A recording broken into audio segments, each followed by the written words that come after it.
Sagi 2015 di hari ketiga menghadirkan pasangan nikah campur yang tangguh dari Keuskupan Agung Jakarta.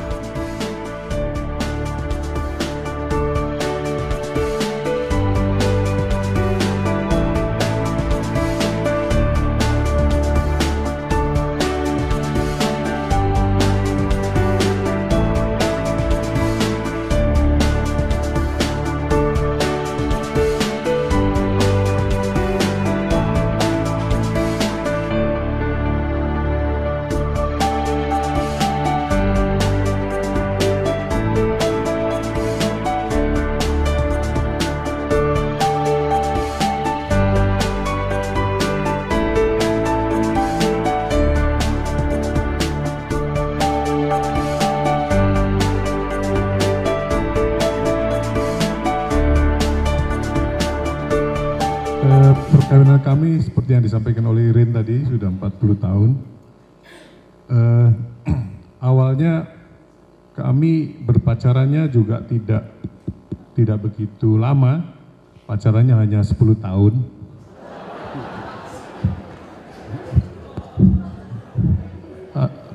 Pacaran hanya 10 tahun, lalu menikah sudah 40 tahun, jadi total 50 tahun.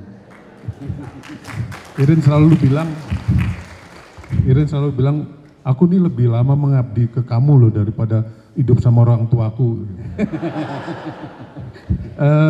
Jadi saya ceritakan 10 tahun, kemudian 40 tahun. Mengapa perjalanan pacaran ini juga panjang, kok tidak kawin-kawin, 10 tahun lama sekali begitu. Karena kami memang berasal dari latar belakang keluarga yang berbeda. Irin itu dari keluarga yang sangat muslim karena dari Kalimantan Selatan, dari Banjarmasin itu mungkin sama kondisinya dengan di Aceh, 99% muslim, apalagi bapaknya juga kiai haji. Jadi bayangkan, yang satu Katolik, yang satu muslim.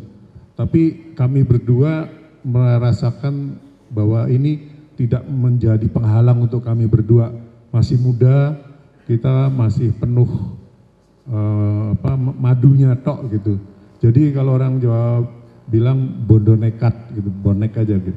Pada saat anak kami umur 3 tahun, di situ mulai kergel-kergel itu timbul. Di mana tetangga-tetangga kami, kalau anak saya ikut main di rumah mereka selalu mengatakan, jangan diajak tuh anak orang kafir gitu, jangan diajak main di dalam rumah. Kami selalu berdoa dengan Tuhan, mudah-mudahan tidak terjadi apa-apalah di antara kami berdua. Rupanya Tuhan memberikan jalan terbaik juga bagi kami. Pada tahun keempat kami pindah ke kompleks lain. Jadi kami pindah ke sana. Saya merasa ada sedikit aman karena lingkungan saya lingkungan yang baru, di mana mereka tidak tahu asal bagaimana kehidupan kami yang pertama begitu. Nah, saat-saat tertentu di mana saya mengalami suatu hal yang sangat sedih sekali, terutama pada saat Lebaran, pada saat bulan puasa, di mana saya harus puasa sementara dia tidak, dan pagi saya harus melayani dia untuk menyiapkan makannya. Ada perasaan yang kurang nyaman di dalam diri saya begitu. Tapi ya mau apa dikata, kita sudah komit bahwa kamu dengan keyakinan kamu dan saya dengan keyakinan saya. Pada suatu hari saya diajak bisnis oleh teman saya. Tetapi mungkin saya ini bukan seorang pembisnis, saya bukan seorang pekerja, saya adalah betul-betul seorang ibu rumah tangga. Ternyata bisnis saya itu hancur semuanya. Suatu hari, pada waktu saya lupa apa tuh, tos perlu uang waktu itu dia. Begitu dia mempertanyakan uang simpanan kami yang segitu-gitunya, dia tanya, "Mah, aku mau ada keperluan ya, aku ada entah apa saya lupa waktu itu." Saya hanya bisa berdiam diri. Terus kemana uang itu? Nah akhirnya saya tidak bisa ngomong apa-apa lagi. Saya katakan bahwa saya bisnis dan semua sudah tidak ada lagi. Bahkan perhiasan saya apa semua sudah ludes gitu.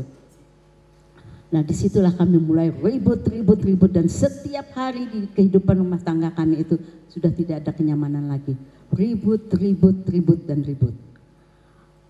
Waktu itu saya betul-betul merasa sebagai seorang istri yang sudah tidak berguna lagi. Di depan suami, di depan anak saya merasa gagal sebagai seorang ibu. Sehingga otak saya ini sudah tidak bisa berpikir, yang ada dalam pikiran saya adalah mati atau saya bercerai. Karena saya malu sekali, betul-betul saya merasa malu, saya betul-betul merasa sudah tidak ada harga lagi di depan mereka gitu ya. Belum lagi di depan mertua saya, di depan orang tua saya. Nah, akhirnya kiri kanan dari keluarga saya selalu begini semua ke saya. Itu akibat dari orang yang tidak pernah mau tahu. Tahu kamu, itu Tuhan murka dengan kamu karena kamu kawin dengan orang yang tidak seiman dengan kamu. Memang ini pengalaman iman, pengalaman pribadi saya. Mungkin orang bilang kebetulan dan sebagainya, tapi saya mengimaninya bahwa ini merupakan suatu mukjizat, tangan Tuhan bekerja gitu.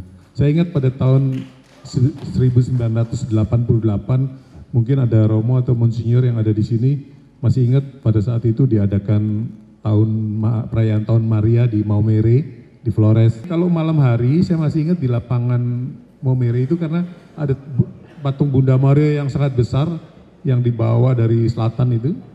Nah, itu setiap malam mereka mengadakan doa di lapangan itu. Nah, karena saya terisolir di sana, istri di Bandung, kemudian tidak ada yang lain.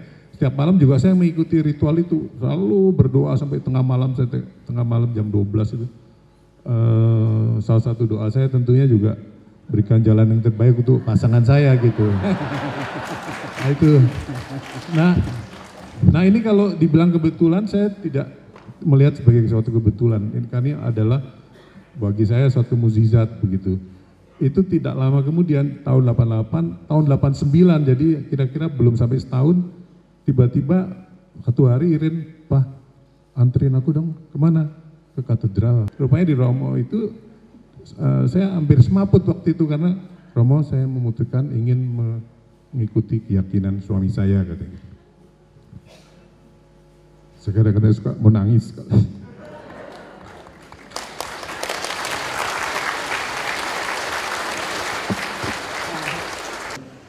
Dan dengan berjalannya waktu saya tetap tidak berani. Kalau ada orang tua saya tidak berani ke gereja. Jadi saya dengan sembunyi-sembunyi, dengan suatu hari setelah 5 tahun saya menjadi seorang Katolik, papi saya sakit. Waktu papi saya sakit, saya melihat waktu beliau tidur terbantai di rumah sakit, saya berpikir, kalau saat itu Tuhan mau mengambil orang tua saya, sementara saya selama ini penuh dengan kebohongan, dengan ketidakjujuran kepada orang tua, apa yang akan terjadi pada kehidupan saya?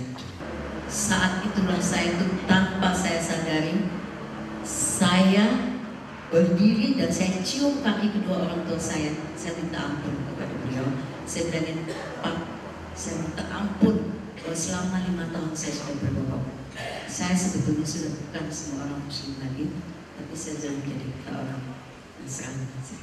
Nah, terus beliau memeluk saya dan beliau bilang, "Pak, Rin, papi sudah lama tahu masalah kamu. Saya tidak akan pernah bertanya sebelum pengakuan itu keluar dari mulut kamu sendiri." Nah, saat itulah saya minta ampun, saya bertaklah dengan orang tua saya dan saya bilang, "Papi hanya bisa saya hanya bisa menangis."